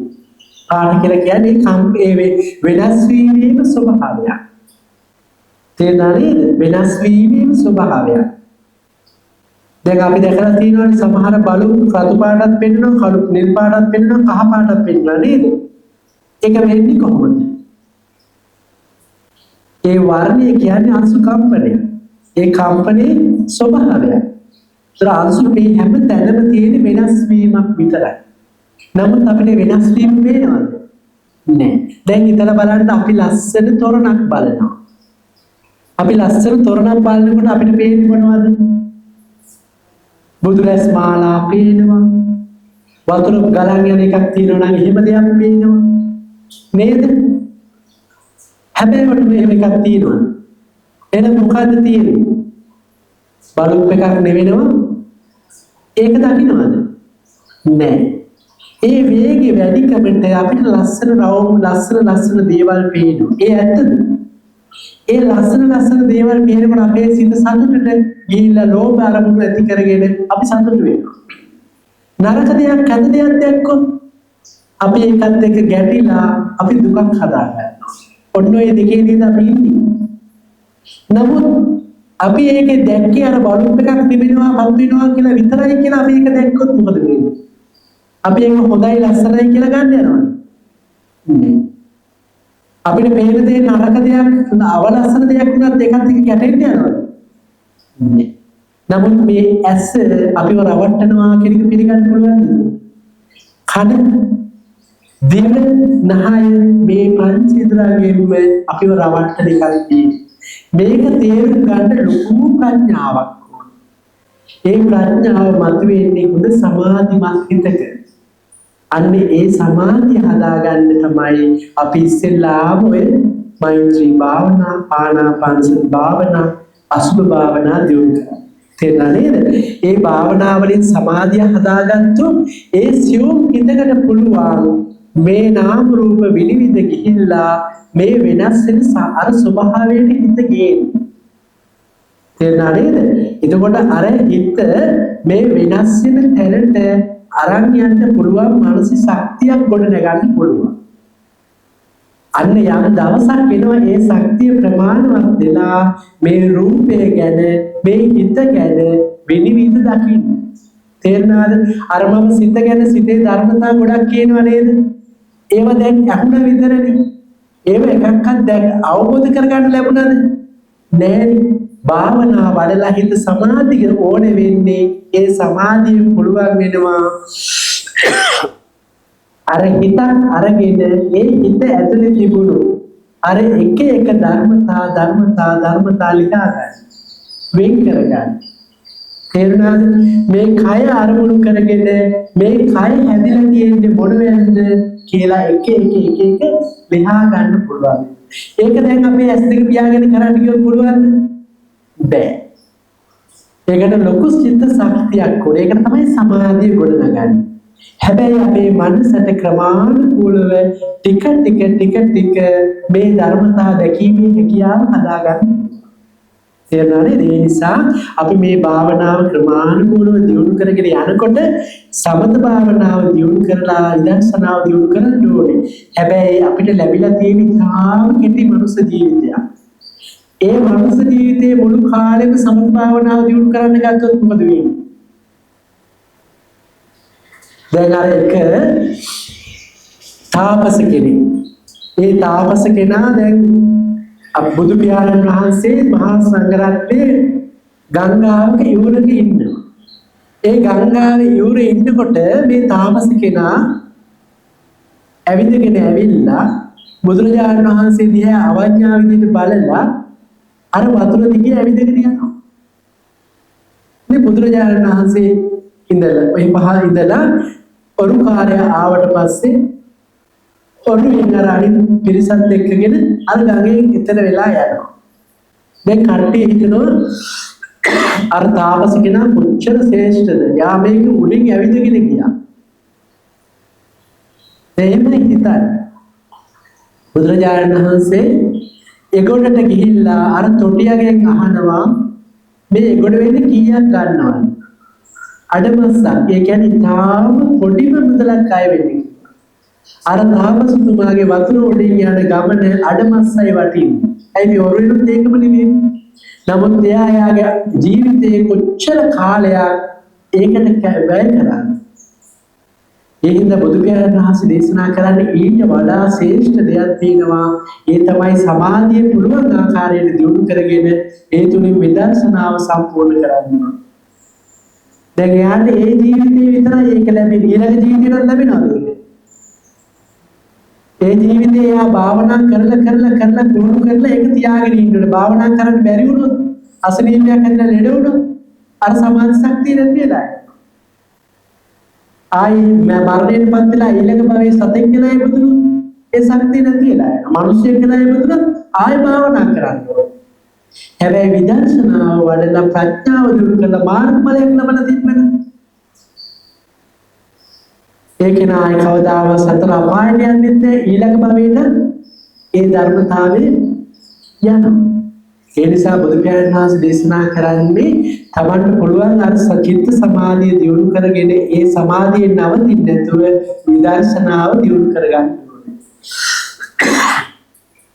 ඒතර විදර්ශනාව කියලා කියන්නේ මොකක්ද?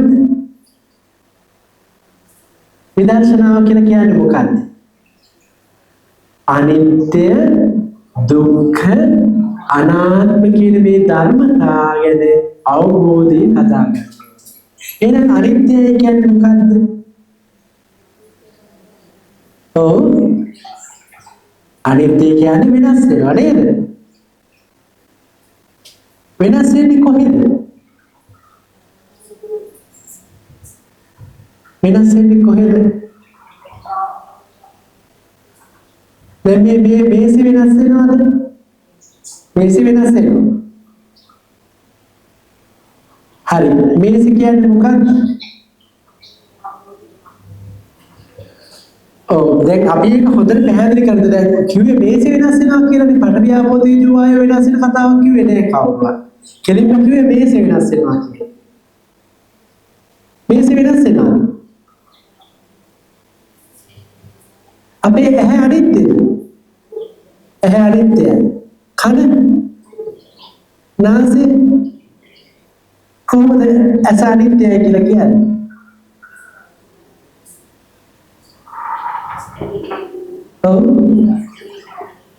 දැන් අපි සම්මුතියෙන් තමයි චක්කුම් අනත්තා නේද? අපි එහෙම අනිත්‍යයි කියලා කියනවා. හැබැයි ඇස අනිත්‍යයි කියලා කියන්න පුළුවන්ද කියන එක දැන් මේ දේශනාව අවසානයේ තේරුම්යයි. දැන් අපි මේසෙම ගමුකෝ. දැන් අපිට මේසයක් පේන්න තියෙනව නේද? දැන් මේ මේසෙ මේ උඩ තට්ටුව ගලවලා කකුල් ටික පැත්තකින් තියලා ලෑලි ටික ගැලෙවුවොත් මේසයක් කියලා එකක් තියෙනවද? එහෙනම් හැබැයිවට මේසයක් කියලා එකක් තිබ්බද? තිබ්බද? එහෙනම් නැති දෙයක් අනිත්‍යයි කියන්න පුළුවන්ද? නැති දෙයක් අනිත්‍යයි කියන්න පුළුවන්ද? මේසයක් කියලා එකක් තිබුණ නැත්නම් මේසය අනිත්‍යයි කියන්න පුළුවන්ද?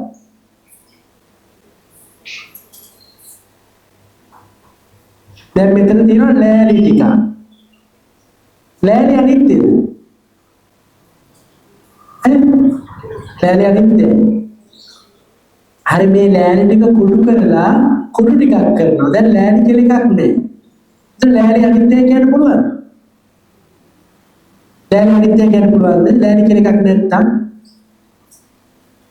කුඩු ටිකක් නැති ලෑලි අනිත්‍යයි කියන්න පුළුවන්ද? කියන්න බලන්න. දැන් අපිට පේන මේ ශාලාව තියෙනවා. මේ ශාලාව අනිත්‍යයි කියන්න පුළුවන්ද? පුළුවන්. හරි. එතකොට මේ ශාලාවේ වහලේ අයින් කරලා මේ කුරුටු ටික අයින් කරලා එතකොට ශාලාවක් තියෙනවද? එතකොට කොහොමද ශාලාව අනිත්‍යයි කියන්නේ? ශාලාව කියලා ඇත්තටම එකක් නැත්තම් ශාලාව අනිත්‍යයි කියන්නේ කොහොමද? ශාලාව වෙනස් වෙනවා. ඔන්න ඒ දේ හොඳට තේරුම් ගන්න ඕනේ. තේරුණා නේද? අනිත්‍ය වෙන්නේ මොකක්ද කියන එක. අනිත්‍ය කියන්නේ පරමාර්ථයක් තුල තියෙන දෙයක්. මේ සම්මුති දේවල් වල අනිත්‍ය කියලා එකක් නැහැ. ඒක හොඳට තේරුම් ගන්න. මේ මේසෙම ගන්නකො. දැන් මේ මේසි කියන්නේ අපි මොකේකටද? මේ තියෙන හැඩයට. අපි මේ ලෑලි ටික ගලවලා පැත්තකින් දැම්මොත් මේසි කියලා එකක් තියෙනවද? නෑ. ඒ නැති මේසයක් අනිත්‍යයි කියලා කියන්න බෑ. දැන් අපිට ලෑලි කෑලි ටිකක් තියෙනවා. මේ ලෑලි ටික කුඩු කරලා දැම්මම පැත්තකට කුඩු ටිකක්. දැන් ලෑලි කියන එක අනිත්‍යයි කියන්න පුළුවන්. ලෑලි කියන එකක් හැබෑවටම තිබිලා නැහැ. දැන් මේ ලී කුඩු කියලා එකක් තියෙනවනේ. මේ ලී කුඩු සියුම් කරගෙන ගියොත් එයා හැදිලා තියෙන අන්තිම තැනට යනකම් අපිට යන්න පුළුවන්. ඒ තැන මොකද්ද? ඒ තමයි පඨවි, ආපෝ, තේජෝ, වායු. ඒතර පඨවි කියන රූපේ ආයෙ කඩන්න පුළුවන්ද? බෑ. තේජෝ කියන එක ආයෙ කඩන්න පුළුවන්ද? බෑ. එතකොට මෙන්න මේ පඨවි, ආපෝ, තේජෝ, වායෝ කියන කට්ටිය තමයි හැම මොහොතේම වෙනස් වෙන්නේ. තේරුණාද? හැම මොහොතේම එයාලගේ ස්වභාවය ඇති වෙනවා, පවතිනවා, නැති වෙනවා. ඇති වෙනවා, පවතිනවා, නැති වෙනවා. කොච්චර වේගෙන්ද? තත්පරයට කෝටි ලක්ෂ වාරයක් වේගයෙන් වෙනස් වෙනවා. අන්න ඒකට තමයි අනිත්‍යයි කියලා කියන්නේ. තේරුණාද? එතන මේසේ අනිත්‍යයි කිව්වම හරිද? ඇස අනිත්‍යයි කිව්වම හරිද? ඇස හැදිලා තියෙන අර පඨවි, ආපෝ, තේජෝ, වායෝ ඒව සියුම් වෙනස් වීම නිසා අන්න ඒක තමයි විදර්ශනාවෙන් දකින්න ඕන. ඇස අනිත්‍යයි කියලා අවුරුද්දක් කිව්වා විදර්ශනා නුවණ වැඩෙන්නේ නැහැ. එතකොට මේ චක්කුන් අනත්තා කියලා කියන්නේ ඒ චක්කුන් අනිත්‍ය බව දකින්න නම් ඇහැ කියන්නේ මොකද්ද කියන එක අපි දකින්න. එතකොට මේ මස් ඇස මේක නෙවෙයි ඇස කියලා කියන්නේ. මේ ඇස හැදිලා තියෙන රූප කලාප අවබෝධ කරගන්න ඕනේ. ඒ රූප කලාප වෙනස් වීම නිසා තමයි මේ වෙනස් වීම අපිට වැටහෙන්නේ. දැන් අපේ කෙස් ගහ ඉදෙනවා, බය නේද? වයසට යනකොට වෙනස් වෙනවා. ඒ වෙනස් වෙන්නේ අර පඨවි, ආපෝ, තේජෝ, වායෝ කියන ඒ මහා භූත රූපයන් ඉදලා උපාදා රූප වෙනස් වීම නිසා. තේරුණාද? එතකොට මේ ගේ අනිත්‍යයි කියලා අපි කියන්නේ ඒ ගේ හැදිලා තියෙන ඒ තාම සියුම් රූප කලාප වෙනස් වීම නිසා. තේරුණා නේද? එතකොට අනිත්‍යයි කියලා දකින්න ඕනේ අර පඨවි, ආපෝ, තේජෝ, වායෝ කියන රූප කලාප. එහෙම නැත්නම් මේ මේසි අනිත්‍යයි කියලා භාවනා කරන විදර්ශනා නුවණ වැඩෙන්නේ නැහැ. තේරුණා නේද? ඇස අනිත්‍යයි කියලා වචනේ කිව්වට විදර්ශනා නුවණ වැඩෙන්නේ නැහැ. ඒ ඇස කියන්නේ මොකක්ද? අන්න ඒක අපි දැනගන්න ඕනේ. මේ ඇස කියන එක රූප 63ක් තියෙනවා. මේක පුංචියට හිතේ තියාගන්න, කටපාඩම් කරගන්න යන්න එපා. අපි මේවා ක්‍රමානුකූලව මේ භාවනාවේ ඉගෙන ගන්නවා. අද මේ පැහැදිලි කරලා දෙන්නේ දැන් අනිත්‍යයි කියලා කියන්නේ මොනවද කියන එක. එතකොට මේ ඇහැ හැදලා තියෙන රූප කලාප මිටි තියෙනවා.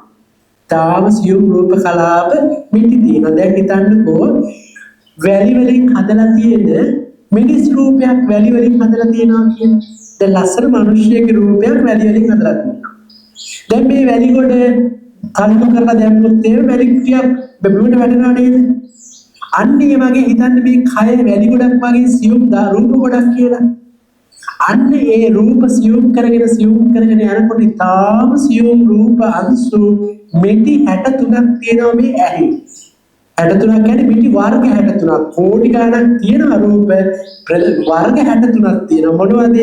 කාය දසකේ, භාව දසකේ, චක්කු දසකේ, චිත්ත ජාට්ටමක, උතු ජාට්ටමක, ආහාර ජාට්ටමක, ජීවිත නවක කියලා රූප 63ක් තියෙනවා. එතකොට අපි මේ ඇහැ ගත්තාම මේ ඇහි අපිට වර්ණය ගැටෙන ඒ රූප අරමුණු වෙන තැන මේ රූප මෙටි තියෙනවා. චක්කු දශකයේ ගත්තොත් ප්‍රසාද රූපයන් දෙක තියෙන පඨවි ආපෝ තේජෝ වායෝ වර්ණ ගන්ධ රස ඕජා ජීවේන්ද්‍රිය කාය චක්කු ප්‍රසාද රූප අන්න පිටිය 10ක් ඉන්නවා තේරුණා නේද එහෙම 10 පිටියක් ඉන්නවා ආය භාව දශකයේ කියලා 10ක් ඉන්නවා පඨවි ආපෝ තේජෝ වායෝ වර්ණ ගන්ධ රස ඕජා ජීවිතේන්ද්‍රිය භාව රූපය ස්ත්‍රී කෙනෙක්ද පිරිමි කෙනෙක්ද කියන ඒ ස්වરૂපයේ ආරම්භය වෙනස් වෙන ස්වરૂපයේ තේරුම් ගන්න පුළුවන් ඉන්නේ භාව රූපේ. එතකොට මේ භාව රූපය මුළු කය පුරාම තියෙනවා. ඒතර ඇහෙත් තියෙනවා. ඒතර භාව දශකයේ තමයි මේ භාව රූපේ. ඊට පස්සේ ස්පර්ශය දැනෙනවනේ අපිට ඒ කාය ප්‍රසාදයේ තියෙන තැනවල තමයි ස්පර්ශය දැනෙන්නේ. ඇහැට රොඩක් ගියාම දැනෙන්නේ ඒ කාය ප්‍රසාදයේ තියෙන නිසා. එතන පිටියක් තියෙන 10 පිටියක්. පඨවි ආපෝ තේජෝ වායෝ වර්ණ ගන්ධ රස ඕජා ජීවිතේන්ද්‍රිය කාය ප්‍රසාද රූප. තේරුණාද? දැන් රූප 10 පිටි තුනක් කිව්වා. එතන 30යි. ඊටස තියෙනවා චිත්තජ අට්ඨමික කියලා පඨවි ආපෝ තේජෝ වායෝ වර්ණ ගන්ධ රස ඕජා කියලා සිතෙන් හට ගන්න රූප අටක්. එයයි. ඊටසේ උතුජ අට්ඨමික කියලා ඉර්ධයෙන් හට ගන්න රූප අටක් තියෙනවා. ආය ආහාර අට්ඨමික කියලා ආහාරජ රූප වලින් හැදෙන අටක් තියෙනවා. ජීවිත නාමක කියලා කර්මජ රූපයක් තියෙනවා. මේ ටික තමයි ඇහැ කියලා කියන්නේ.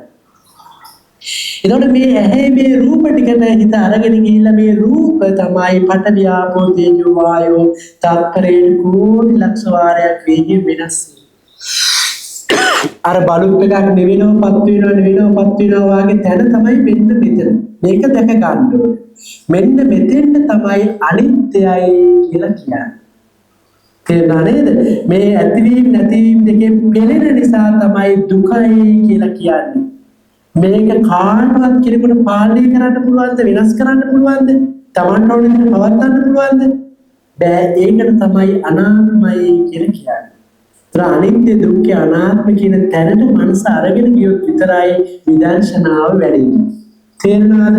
එතකොට දැන් අපේ මනස මුළු කරන්න ඕනේ විශේෂයෙන් විනිවිද දකින්න. විදර්ශනා කියලා කියන්නේ මොකද්ද? විශේෂයෙන් විනිවිද දැකීම. දර්ශනය කියන්නේ දැකීම විපස්සාරගේ විශේෂයෙන් දැකීමට කියනවා විදර්ශනා. එතකොට මෙන්න මේ රූප දැක ගන්න අපිට මුද චිත්ත ශක්තියක් අවශ්‍යයි. ඒ චිත්ත ශක්තිය තමයි සමාධියෙන් ගොඩනගා ගන්න. අපි සමාධියේ චිත්ත ශක්තිය ගොඩනගාගෙන මේ කය අරමුණු කරගෙන මේ කය බලන්න පුරුදු කරනවා. දැන් මම කොහොම සරල ක්‍රමයක් කියලා දෙන්නම්. දැන් අපි මම කියලා කියනවා. තේරුණාද? මම කියන්නේ කාටද කොහාටද? අර මේසෙ වගේ හිතලා බලන්න. කෙස් වලටද? ලොම් වලටද? නිල්පතු වලටද? දැන් මම කියන කෙනා මේ කයේ කොහෙද ඉන්නේ?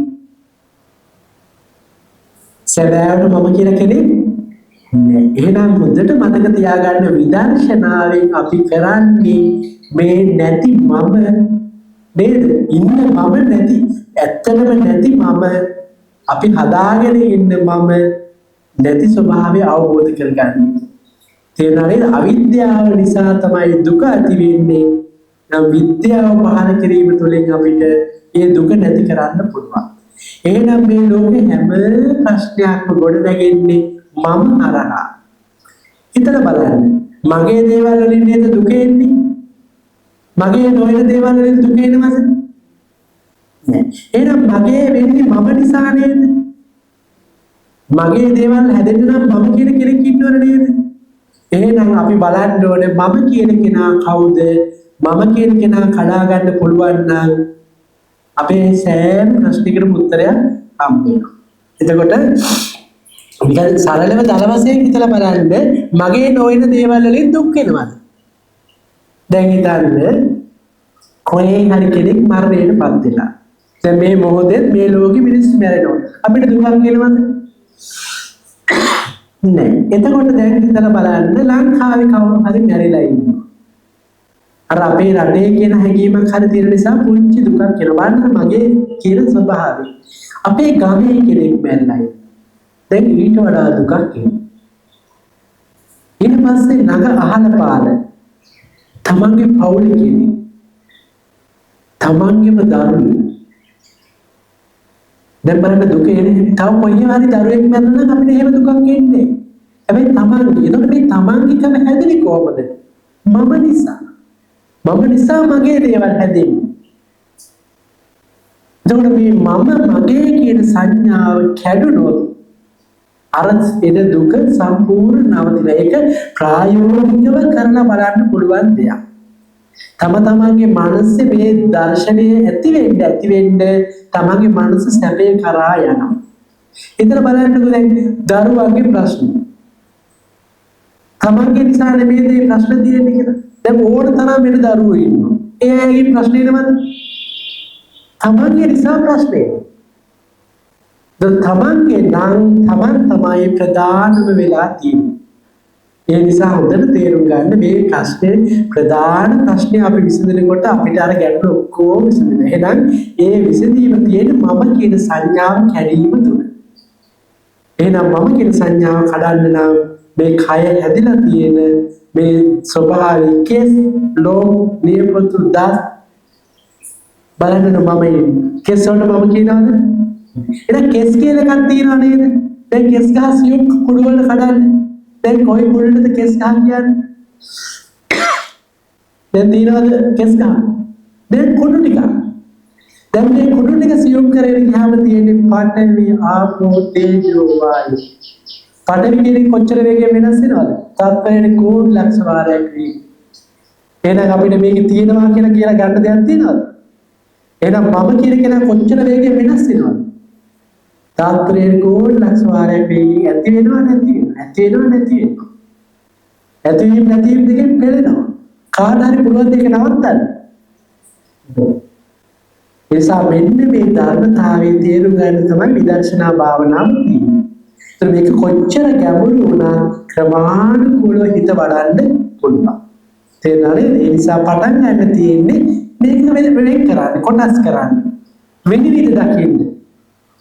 ඉස්සෙල්ලාම කොටස් වලට කෙස් වලට ලෝම වලට නියපොතු වලට දත් වලට වෙන් කර බලන්න කොහෙද මම ඉන්නේ.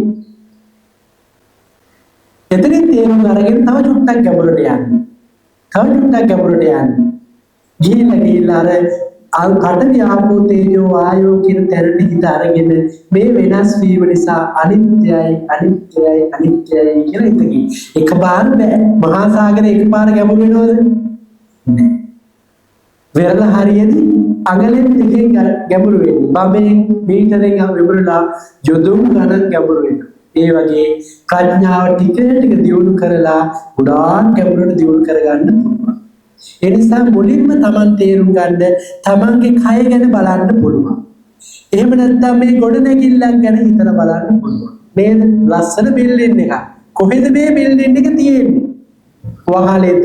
ගොඩනැගිලි වලද? දැන් කොටස් කරලා පැත්තකින් තියන්නේ. නැත්නම් ලස්සන ඇඳුමකට නම් ආස. දැන් බලන්න ඇඳුම කියන්නේ මොකක්ද? නූල් ටික, පුළුන් කෙඳි ටික. අන්තිමට එන්නේ පඨවි ආපෝ තේජෝ වායු. වෙනස් වෙන එක. ඒ වෙනස් වෙන වේගයේ නිසා තමයි මේවා යම් දවසක පොළොවට මස් වෙලා යන්නේ. ඒ නිසා මෙන්න මේ කාරණාව ඉතින් හොඳට තියාගෙන ඒක නිරන්තරයෙන් වඩන්න පුරුදු කරන්න.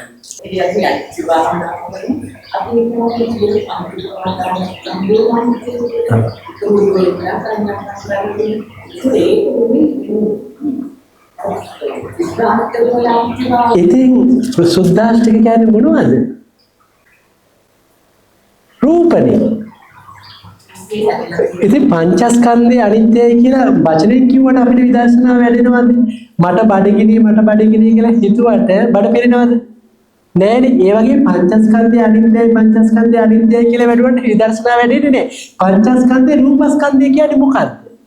අන්න ඒ රූපස්කන්ධය තමයි ওই පඨවි ආපෝ තේජෝ වායු. තේනා නේද? ඒතකොට මේක වඩනවා කියන්නේ රූපස්කන්ධ භාවනාව වැඩෙනවා. ඒකම තමයි ඒ දැන් පංචස්කන්ධයේ අයිති රූපස්කන්ධය තමයි මේ වඩන්නේ. ඊට පස්සේ අපි වේදනාව, සංඥාව, සංඛාර, විඥාන ඒව වඩන්න ඕන. පරමාර්ථ ධර්මය අනිත්‍යයි. ඒ පරමාර්ථ ධර්මයේ අනිත්‍ය තැනට මනස ගේන්න ඕනේ.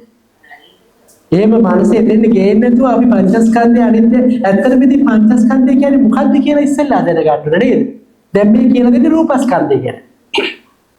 පංචස්කන්ධයේ විදර්ශනාවේ රූපස්කන්ධය ගැන තමයි ඔය කියලා දුන්නේ. එතකොට ඒක රූපස්කන්ධය විදර්ශනා කරන්න තියෙන ක්‍රමය තමයි ඔය. ඊට පස්සේ වේදනා ස්කන්ධය, සංඥා ස්කන්ධය, සංකාර ස්කන්ධය, විඥාන ස්කන්ධය ක්‍රමානුකූලව භාවනාවේ වඩන්න. එහෙම තමයි විදර්ශනා නුවණ වෙන්නේ. හරි වටින ප්‍රශ්නයක් මේ වගේ ප්‍රශ්න තියෙනවා අහන්න.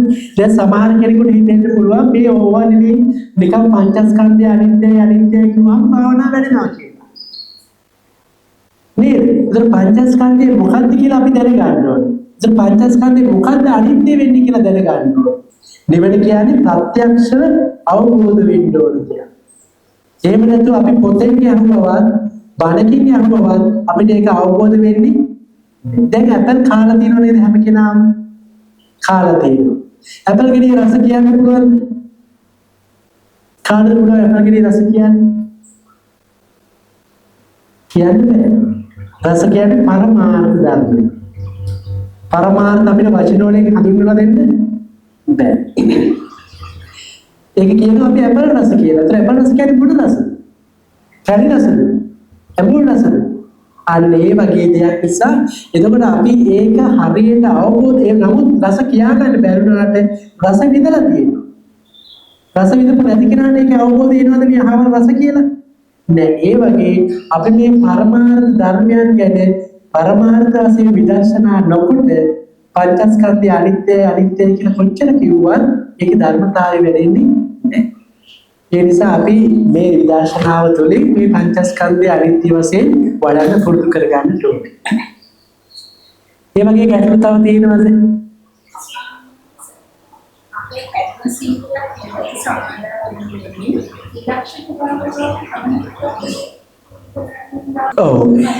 ත්‍රිලක්ෂණ භාවනාවෙන් විතරක් නිවන කරා යන්න පුළුවන්ද කියන ප්‍රශ්නයක් අහනවා. මේ භාවනාවේ ඉන්නවා සමත යානික සහ විදර්ශනා යානික කියලා කොටස් දෙකක්. එතකොට සමත යානික අය කරන්නේ භාවනා සමත භාවනාව වඩලා ඊළඟට විදර්ශනා වඩලා නිවන් දැකලා ඉන්නේ. ඉතින් විදර්ශනා යානික අය ඍජුවම අනිත්‍ය දුක්ඛ අනාත්ම භාවනාව වශයෙන් වඩනවා. එතකොට මේ අනිත්‍ය දුක්ඛ අනාත්ම වශයෙන් භාවනාව වඩන්න ඕනේ මේ පරමාර්ථ ධර්මයන් අවබෝධ කරගෙනමයි. තේරුණා නේද? එතකොට රූපස්කන්ධය ගැන පරමාර්ථ ධර්මය අවබෝධ කරගන්න ඕනේ. ඊට පස්සේ අර සිත ගත්තාම ඒ සිතේ ධර්මතා 34ක් මං කිව්වේ. ඒ 34 වේදනාව තමයි වේදනා ස්කන්ධය. සංඥාව තමයි සංඥා ස්කන්ධය. අනිත් ධර්මතා ඔක්කොමයි තියෙන්නේ සංකාර ස්කන්ධයට. ඒතර ඒ සිතට කියන්නේ විඥාන ස්කන්ධය. අන්න ඒවා එකක් හොඳට දැනගෙන අන්න ඒ සියල්ලම අනිත්‍ය දුක්ඛ අනාත්ම වශයෙන් ත්‍රිලක්ෂණ භාවනා කරලා එයා විදර්ශනාවෙන් එන්න පුළුවන්. එතකොට එයාට සමාධියක් ගොඩ නැගෙනවා. ඒකට කියන්නේ සුෂ්ඨ විදර්ශනික ක්ෂණික සමාධිය කියලා. ඒ ක්ෂණික සමාධියෙන් එයාගේ චිත්ත විසුද්ධිය සම්පූර්ණ වෙලා එයාට පුළුවන්කම තියෙනවා නිවන් අවබෝධ කරගන්න. ඒතර එයා ඍජුවම වඩන්නේ අර පංචස්කන්ධේ අනිත්‍ය දුක්ඛ අනාත්ම වශයෙන්. එහෙම භාවනා කරන්නත් පුළුවන්. කාමන වේදනාව නිසාදේ සංහාරයක් වෙන්නේ ආනාපානසති භාවනාව කරන ඒකේන පිටු කරන්නේ පිටු භාවනාව කියන එක භාවනාවක් කරනකොට තව භාවනාවක් වඩන්න බෑ. අපේ මනසේ එක භාවනාවක් නේ වැඩෙන්නේ. ඒතර ආනාපාන සතිය භාවනාව කරන ගමන් මේ වෙන භාවනාවක් වඩන්න පිළිකුල් භාවනාව වඩන්න බෑ. එක්කෝ ආනාපාන සතිය වඩන්න ඕනේ. නැත්නම් පිළිකුල් භාවනාව. දැන් සමහර වෙලාවට අපේ මනස එක භාවනාවකට යනවා. තව කැමති භාවනාවක් තියෙනවා නම් ඒකටත් යනවා. නමුත් ඒකෙන් අපි තෝරගෙන එක භාවනාවක හිත තියන්නට ඕනේ. ඔව්. එතකොට වේදනාව තමයි තණ්හාවට ආසන්නව ඉන්න හේතුව. ඔව්. වේදනා පත්‍ය තණ්හා. ඒතර වේදනාව තමයි තණ්හාවට ආසන්නවම ඉන්න කාරණාව. හැබැයි වේදනාව ඇති වෙන්න තව හේතු ගොඩක් තියෙනවා. පස්සපච්චා වේදනා නේද? යමක් ස්පර්ශ වුනේ නැත්නම් වේදනාව හට ගන්නවද? නෑ. මේ වර්ණ රූපය ගැටෙන්න ඕනේ, ශබ්ද රූපේ කනේ ගැටෙන්න ඕනේ. ඒතර ඒ ස්පර්ශය නිසා තමයි වේදනාව හටගන්නේ. වේදනාවෙන් තමයි තණ්හාව හටගන්නේ. නේද? එතකොට ඒ ස්පර්ශය හටගන්නේ තවත් හේතු වලින්. ඒ නිසා හේතු ගොඩක ප්‍රධාන හේතු වෙන්නේ අවිද්‍යාව. මේ ලෝකේ වැරදියට ගන්න අවිද්‍යාව තමයි ප්‍රධානම හේතුව වෙන්නේ. අවිද්‍යාව දුරු කිරීම තුළින් අර වේදනාව දුරු වෙලා තණ්හා දුරු කර ගැනීමේ හැකියාව හැදෙනවා. නිසා ඒ කාරණා වැදගත්. සමහර කෙනෙකුට හිතෙන්න පුළුවන් භාවනාව ඔච්චර ගැඹුරට කරන්න ඕනද, රූප ගැන ඔච්චර භාවනා කරන්න ඕනද, නිකන් අනිත්‍යයි දුකයි අනාත්මයි කිව්වම නිවන් දකින්න බැයිද කියලා. නේද? එතකොට හිතලා බලන්න අනිත්‍යයි කියන්නේ මොකක්ද කියලා දන්නේ නැතුව අපි අනිත්‍යයි කිව්වට වැඩෙනවද ඒක? වැඩෙන්නේ නැහැ. එහෙනම් අනිත්‍ය තැන කොතනද කියලා අපි එතෙන්ට මනස ගෙනියන්න ඕනේ. එතකොට මේ අනිත්‍ය වෙන්නේ මේ කය සකස් වෙලා තියෙන බාහිර ලෝකෙ සකස් වෙලා තියෙන අර පඨවි ආපෝ තේජෝ වායෝ කියන තැන. නිසා හොඳට අපි හිත තැම්පත්ව තියාගෙන කයට අරමුණු කරගෙන මේ කයේ බලන්න මම කියන්නේ කෙස් වලටද ලොම් වලටද නියපොතු වලටද දත් වලටද හොඳට තැන් වල එක වෙන් කරලා බලලා ඊට පස්සේ එක එක කොටසෙන් කොටස සියුම් කරගෙන ගිහිල්ලා අංශු වශයෙන් දැකලා ඒ සියුම් අංශු වලට හිත අරමුණු කරගෙන මේ අරමුණ හැම මොහොතක් පාසාම ඇති වෙනවා නැති වෙනවා නේද? අර කබලක අබෑට පුරනවා වාගේ ඇති වෙනවා නැති වෙනවා. ඒ ස්වභාවය අනිත්‍යයි කියලා හිත වඩන්න පටන්. හොඳයි එහෙනම් අපි භාවනාවට යමු.